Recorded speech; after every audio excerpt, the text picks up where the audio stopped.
Chapter 8 नई राह नए दुश्मन। एरियन के सैफा में अब तक जितना स्ट्रगल था, अब उससे ज्यादा दुश्मन भी खड़े होने लगे थे। जब रवि के साथ मिलकर उसने कुछ छोटी मोटी सफलता हासिल की, तो उन लोगों की नफरत भी बढ़ने लगी जो यूएसएस गांव पार अपना राज करते थे।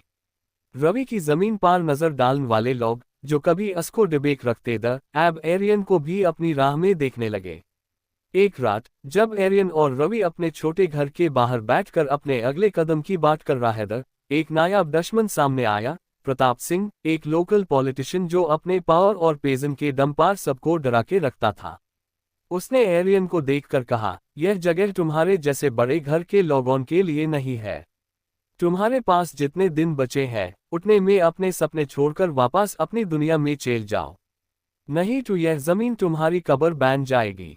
एरियन के अंदर एक अजीब सी गस की लहर दौड़ी, लेकिन उसने अपने इमोशंस को काबू में रखते हुए रवि के कंधे पर हाथ रखा और सिर्फ इतना कहा, हम वापस नहीं जाने वाले। जो यह जमीन है, अब यह हमारी भी है। हम अपनी जिंदगी यहाँ से शुरू करेंगे, चाहे कुछ भी हो। प्रताप सिंह के जाने के बाद रवि ने एरियन को कहा, भाई, यह आदमी कितना खतरनाक है, तुम समझते नहीं हो।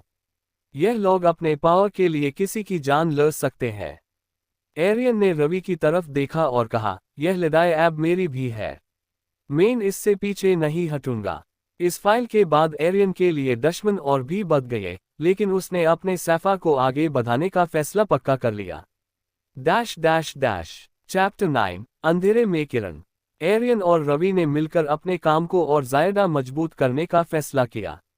रवि की जमीन पर काम शुरू करने के लिए उन्होंने कुछ नई टेक्नोलॉजी का सहारा लेना चाहा, जो गांव के लोगों के लिए नया था। हर दिन, जब एरियन रवि के साथ मिलकर फसल उगने के लिए नई तरीके लाता, तो गांव के लोग भी धीरे धीरे उनके साथ जुड़ने लगे। एक दिन, जब एरियन रवि के साथ अपने फील्ड्स में काम कर रहा था, एक औरत उनके पास आई। उसका नाम राधा था, और उसकी जिंदगी भी रवि की तरह स्ट्रगल से भरी थी। राधा की आंखों में एक अजीब सी रोशनी थी, जैसे उसने दर्द को अपने अंदर हाय समेट लिया हो। उसने एरियन से कहा, तुम्हारे काम से यहाँ बहुत कुछ बदल रहा है, पर तुम्हें संभल कर रहना होगा। प्रताप सिंह तुम दोनों को बर्बाद करने का प्लान बना रहा है। एरियन ने राधा की बात को सुनकर कहा, हमने अपने सपनों का दाव लगाया है। हम पीछे नहीं हटेंगे, चाहे कुछ भी हो जाए।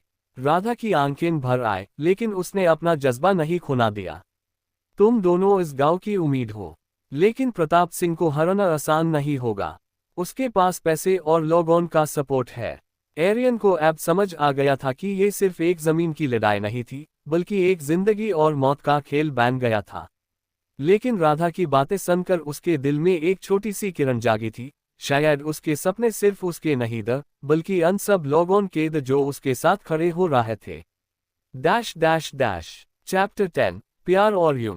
एरियन के अंदर एक नया जज्बा जाग रहा था, लेकिन एक और जज्बा भी था जो उसका दिल खींच रहा था, राधा के लिए जो महसूस उसके दिल में जग रहे थे।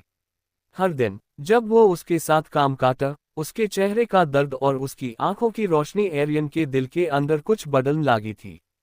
शालिनी का गम अब धीरे धीरे राधा के प्यार में बदलने लगा था, लेकिन एरियन को पता था कि इस रास्ते पार चलना भी आसान नहीं होगा।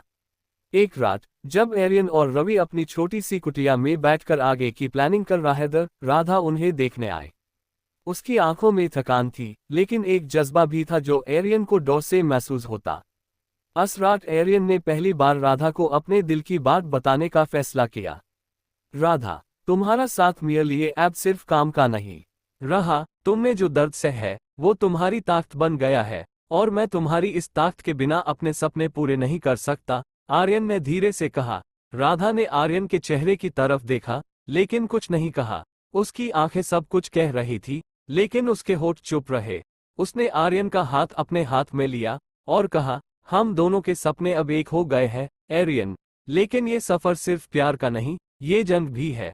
आर्यन को अब समझ आ गया था कि उसकी जिंदगी सिर्फ उसकी नहीं, अब उसमें राधा का प्यार और रवि का साथ भी था। लेकिन इस रास्ते में जितने सपने थे, उतने ही दुश्मन भी थे। Please like, share and subscribe for continuous video.